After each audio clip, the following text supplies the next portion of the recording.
अपने पति नामदेव और बेटी संध्या के साथ अजमेर में रहती थी। पति की नौकरी भी ठीक थी, 2 कमरों का अपना मकान भी था।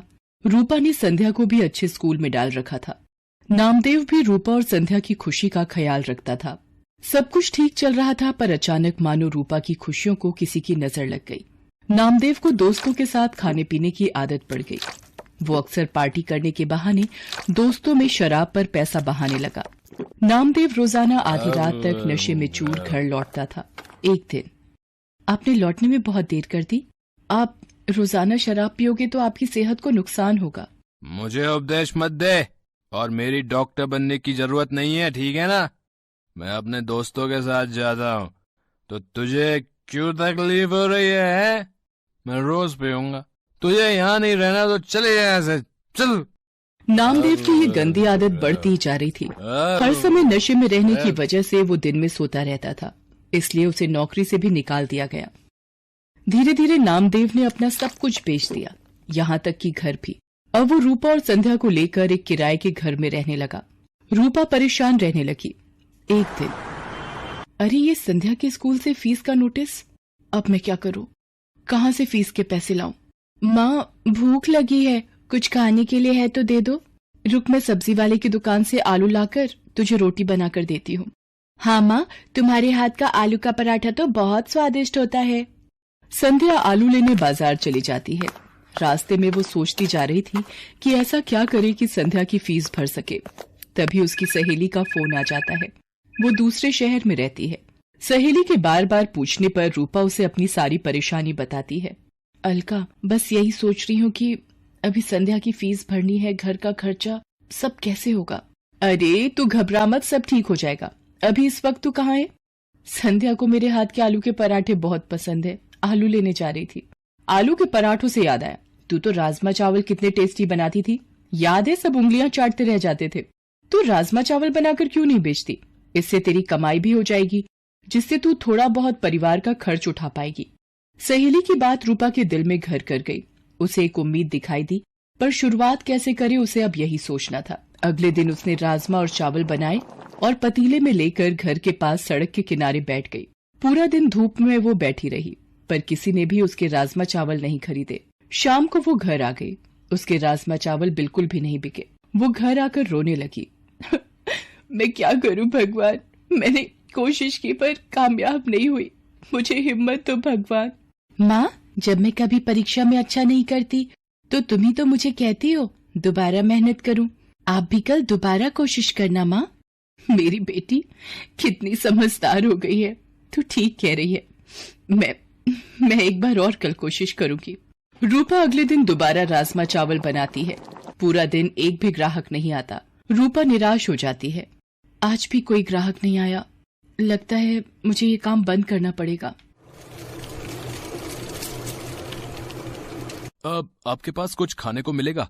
यहाँ आसपास की खाने की दुकानें बंद हो गई हैं। आपको यहाँ देखा तो मुझे लगा कि यहाँ कुछ खाने को मिल जाए शायद। जी, राजमा चावल की प्लेट है मेरे पास। भूख में तो सब कुछ अमृत है। एक प्लेट कितने की है? जी 20 रुपए। क्या बात है, राजमा चावल तो बड़े ही स्वादिष्ट बने हुए हैं।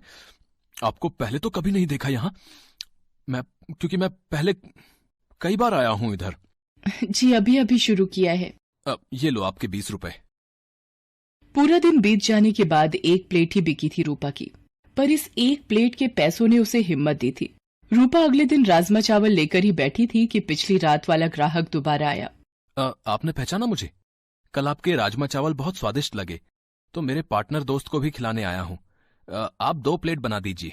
अभी बना देती हूँ साहब।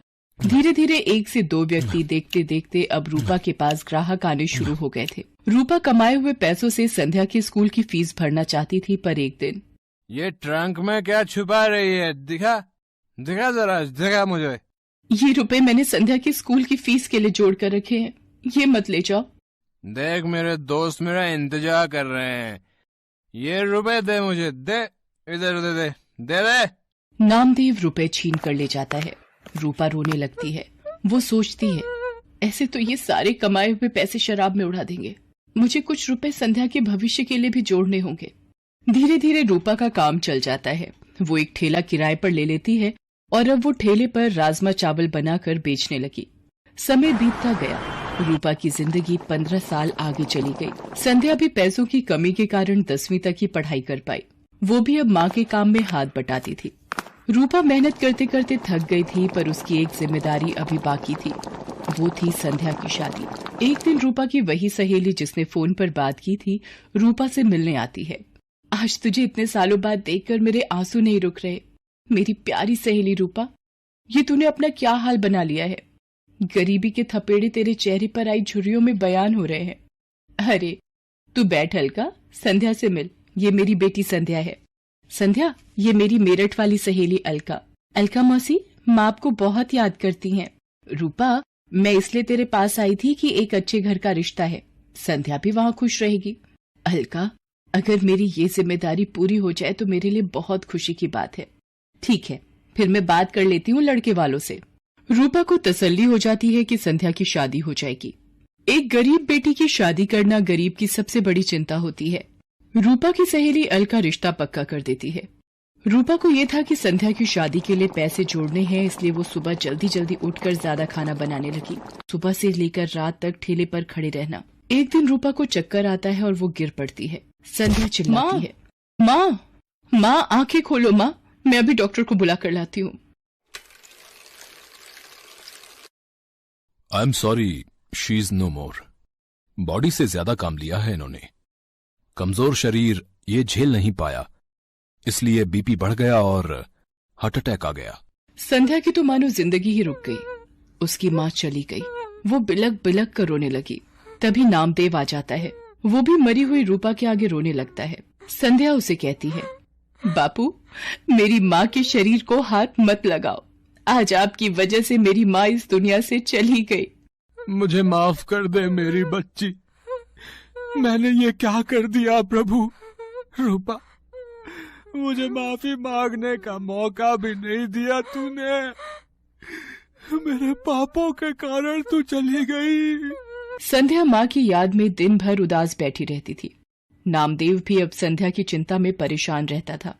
वो कोई काम ढूंढने भी क्या जाता। सब उसकी पुरानी बुरी आदतों को जानते थे, इसलिए काम नहीं देते थे।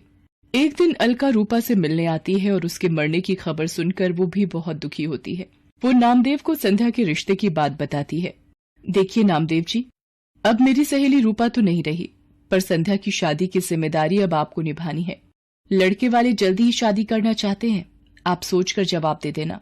अलका के जाने के बाद नामदेव सोच में पड़ जाता है कि उसके पास तो एक पाई तक नहीं जो वो संध्या की शादी कर सके। वो रूपा को याद करके रोने लगता है। तभी एक आदमी आता है। जी नमस्ते, मेरा नाम मोहन है। रूपा जी के बारे में पता चला, सुनकर बहुत दुख हुआ। आपको कुछ काम था रूपा से? जी, एक दिन मैं रूपा जी के ठेले पर राजमा चावल खाने आया था, तभी उनसे बात हुई। मैं जरूरतमंद लोगों के लिए एक बैंक योजना चलाता हूँ। रूपा जी भी मेरे पास रुपए जमा करवाती थीं।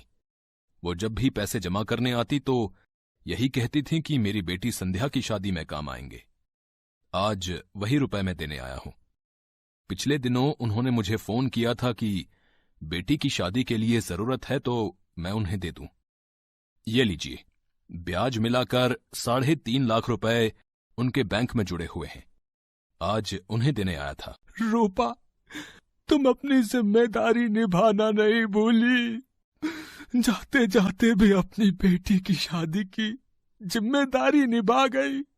संध्या बेटी, देखो, तुम्हारी माँ की तरफ से शादी का तोहफा ये अंकल जी लाए हैं। संध्या भी ये सब देखकर रोने लगती है। उन रुपयों को नामदेव संध्या की शादी में लगा देता है और संध्या को ढेर सारा आशीर्वाद देकर विदा कर देता है। Hello friends, thanks for watching this video. अगर आपको ये वीडियो पसंद आया है तो प्लीज लाइक, सब्सक्राइब, कमेंट्स करें इस वीडियो पर, और हाँ, शेयर करना भी ना भूलें। और भी मजेदार वीडियो देखने के लिए नीचे दिए गए बेल आइकॉन को दबाएं।